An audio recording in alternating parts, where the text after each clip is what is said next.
Welcome into the Michigan Football Report. We are just days away from Michigan versus Alabama, January 1st down in Orlando, and I am joined today by a good friend, new friend, but a great guy, Adam Brewer. He runs Michigan Maniacs Podcast. Started listening to it a few weeks. It is just non-stop entertainment. Thanks so much for joining us today, Adam. How you doing today?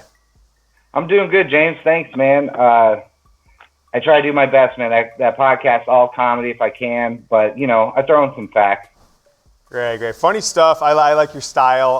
It reminded me a little bit of myself. So let's go through Michigan-Alabama, Citrus Bowl matchup. We'll talk about a little Michigan football 2020, also some transfer and NFL rumors later in the show. But let's start off. Walk us through your keys to the game. What's your first key to the game for the Michigan Wolverines? The first key is they've got to start strong. I mean, I'm talking offense, move the ball right away like the Ohio State game, score. Defense has got to get a quick 3 and out, plain and simple. Absolutely. I mean, we've seen throughout this entire season, really through Jim Harbaugh's tenure, right from the gate when Michigan is about to just, last year, Penn State, Wisconsin, this year, Michigan State, Notre Dame. Maybe Michigan State wasn't as fast, but at least it wasn't slow. You kind of can feel a big victory coming where in other games, not so much, certainly. How about your number 2 key to the game for Michigan? My number 2 is going to have to be that the running backs have to be productive. No missing holes, picking up blocks. You have to do that against Bama's defense or we're dead. Any quick prediction on who leads the Wolverines in rushing this game? You know what? I'm just going to go with Haskins, just because I think he has something to prove after that Ohio State game, especially on that 4th and 2 where he missed that gigantic hole. So I think he's got that to prove, so I think he's going to be the guy. For sure. I definitely would agree with that one. And then your third key to the game for the Wolverines? No mental mistakes. Like, I don't want to see them trying to steal shoes. I don't want them jumping off sides. None of that stuff. No hitting out of bounds. You can't do that against Bama or they'll kill it. No catching the ball on 3rd and 10 at 2 yards shy and just walking on the bounce and then transferring like Tariq Black. A lot of mental mistakes in that Ohio State game after the middle of the second quarter and on. It was certainly a lot of them. We'll take a look at the betting matchup here. Wolverines 7-point underdogs right now. Last time I checked, 85% of the money and about 80% of the bets are coming in on Alabama. The over-under right now is 57.5. People are hammering the under on that. Obviously, that's a little bit of the Mac Jones uncertainty on the Alabama offense side of things. But if you guys want to get going to bet on Michigan, to bet on Alabama, we have partnered with BetDSI. Promo code GoBlue. Go to chatsports.com/bet. Promo code GoBlue gets you a 120% deposit bonus. You put in your first 100, you get an extra 120. 200, extra 240. You guys are smart. You can do the math. Get going with BetDSI. Chatsports.com/bet. Let's take a look at the statistical matchup. Michigan versus Alabama, joined by Adam Brewer from Michigan Maniacs Podcast. Wildly entertaining. Go follow him on Twitter at Maniacs Podcast. You can listen to him on Apple Podcasts. You can listen to him on Spotify. A lot of different places. Those two seem to be the most popular these days. So the Wolverines, surprisingly, Adam, have taken a step back. I've been kind of following the stats all year long, passing, rushing, total on offense. Down about 20 yards per game from their output in 2018. Up about 35 in passing, down about 55 or so rushing per game. But nowhere near the juggernaut of the Alabama Crimson Tide coming in at 513 yards per game on offense. But that's with Mac Jones, Tua Tagovailoa. Give me your just basic takeaway, what you see on the other side of the ball with Alabama. I mean, well, obviously it's a well-oiled machine when you've got Tua, but Mac Jones is the backup for a reason, right? Like, you can't be a schlub and be at Alabama. And plus, with those 4 wide receivers, they're probably the best wide receiving core in all of college football. I mean, you've got at least 2 to 3 first-round draft picks in that wide receiving core, easy. So it's scary, especially with how bad our communication is between our cornerbacks and safeties. It could get ugly quick if we're not focused. Yeah, and from my perspective, like that wide receiver core, some have called it the best unit in college football history, any position, but matched up with Mac Jones, the quarterback. Did you get a chance to take a look at the Alabama-Auburn game at all and see what Mac Jones brings to the table? Because I really didn't. I was at the Michigan-Ohio State game and saw Alabama lost, and I plan to watch like the 60-minute version coming up before bowl game, but I haven't watched really Mac Jones in action yet. What can we find out about Mac Jones? What does he bring to the table? Well, I think he's got a lot of promise, but in that Auburn game, he made a lot of like rookie guy mistakes in their big rivalry game, right? I think he had something like 2 interceptions for touchdowns or something like that. I might be wrong on that, but I think it was 2 interceptions for touchdowns. It's the only thing that kept Auburn really in the game, to be quite honest with you. But he doesn't look off his wide receivers that much, but he's got a strong arm. And let's face it, you just have to be at 70% to really, with that wide receiving core, to be great. So, I mean, I think this might be his 3rd career start, and it's a bowl game against a pretty aggressive defense. So maybe we can get him to screw up. But overall, he's good. Yeah, absolutely. I mean, he's not a 5-star quarterback by any means. Very highly rated 3-star. I think I saw him at 399 in the 24/7 Sports Composite. But making your 2nd start on the road against Auburn, certainly a tall task. They put up 45 points. He had over 300 yards. So not bad for a 2nd start for him. But I want to give the audience the opportunity to predict the score and win a little bit of cash money. I'm going to give $25 Venmo to anybody, including Adam, who properly predicts the score of this game. So head down to the comments section right now. If you're watching on the YouTube, you might get hit with an ad break there. So if you do, go down, predict the score on the pinned comments for your opportunity to win $25. All right, let's take a look at Shea Patterson, talk a little about the Michigan offense.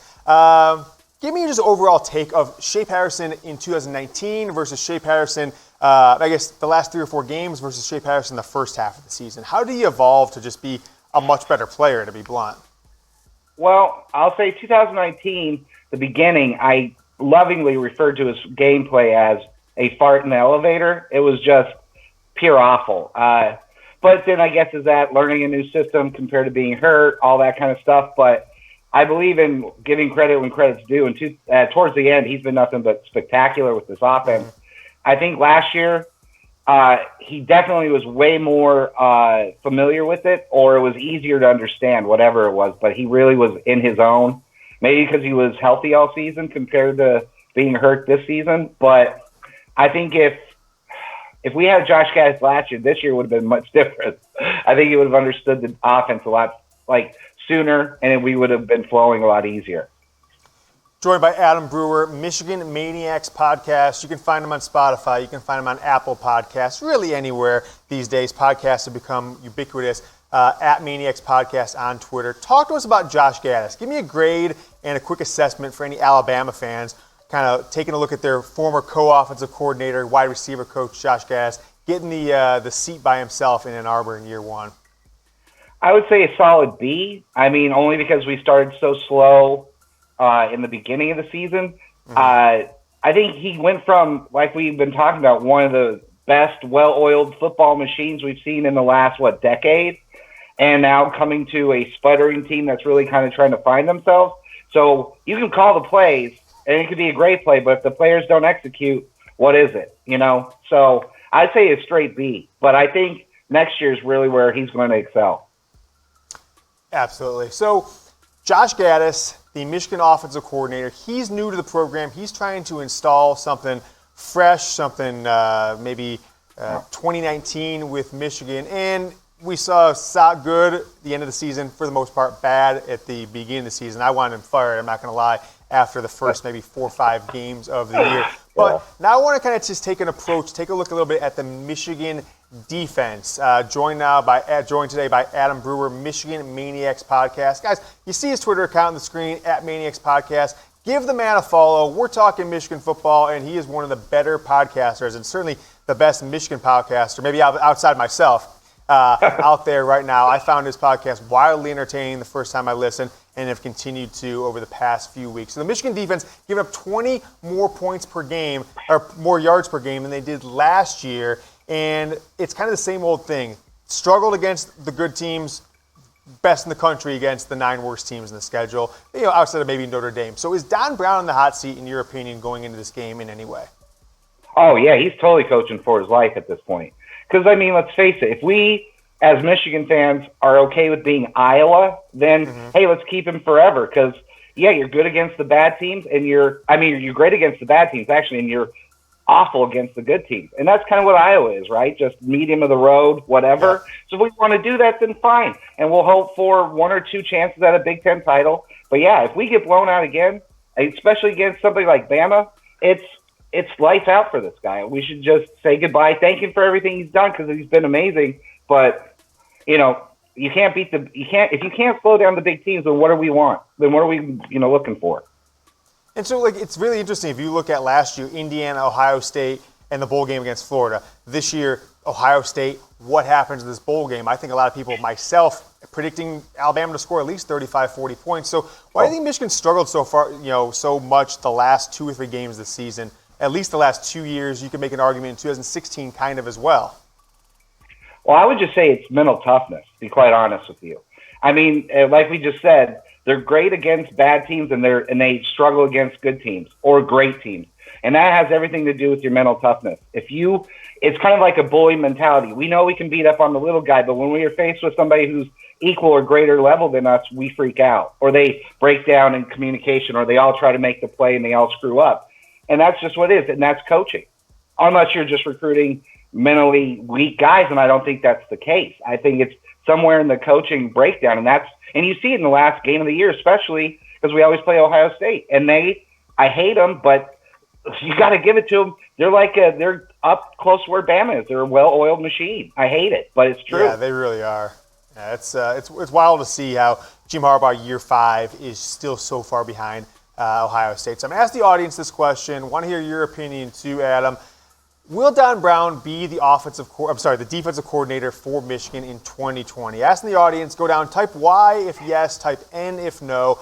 Adam, what's your take? We got basically a 1 game. You think he's coaching for his job. I think he's coaching for his job. If you give up 55 points to Alabama, I don't think you can bring him back. So will he be? Make the prediction now. I'd like to hear your thoughts. I would say, here's the thing. If we win, yes. Even if we lose by a little, like if we lose by 4 points, 7 points, I think there's a good chance he stays. But if they score 55 points and we're only around 20, it's the Ohio State game all over again, he's going to be walked off the plane. There's no way he's making it on the Michigan plane home. So that's just how I see it. And that's kind of where I am at. I said no on the last show when I asked that question because I just look at what's more likely. Is it more likely Michigan wins a 45-41 game against Alabama, or is it more likely they give up 50 and score 30-some themselves based on what we've seen? Yeah. Jim Harbaugh has just not done well against the top-tier coaches in his career at Michigan, like he did in the NFL, certainly like he did at Stanford when he beat up on Pete Carroll for 3 of those 4 years he was there. So I'll ask the audience one more time. We're going to get Adam's prediction coming up here in just a moment. He does there, Harrison. Citrus Bowl, Michigan, Alabama. Predict the score below. Adam, give the people your score prediction. This really hurts me, but 31-24 Bama. I just can't pick them. I can't pick them till I see this defense prove that they can show up and show out in big games. They always let us down recently, and it's killing me. But I can't pick them to win. Yeah, it's funny. The one time I think Don Brown's defense did exceed expectations was 2016 against Ohio State, and then they just fell apart in the fourth quarter. And then 2017 against Ohio State, the quarterback gets hurt, and Dwayne Haskins comes in, and everything falls apart there as well. Yeah. So not really much to be confident about. You think, Mac Jones. I think the quarterback position's the only place that Michigan has the advantage as far as I can see it. Maybe the secondary, depending on if, I know one player for Alabama, their third-team All-American corner sitting out, but potentially a second. Thanks so much for watching today with Adam Brewer. If you guys haven't yet, go ahead and subscribe to the channel on YouTube. Hit this button right here. And while you're waiting for Michigan versus Alabama, I got some more Michigan football shows for you right here on YouTube. Go ahead and click this box right here or this one right here. You got nothing else to do, right? It's the holiday season. Go Blue.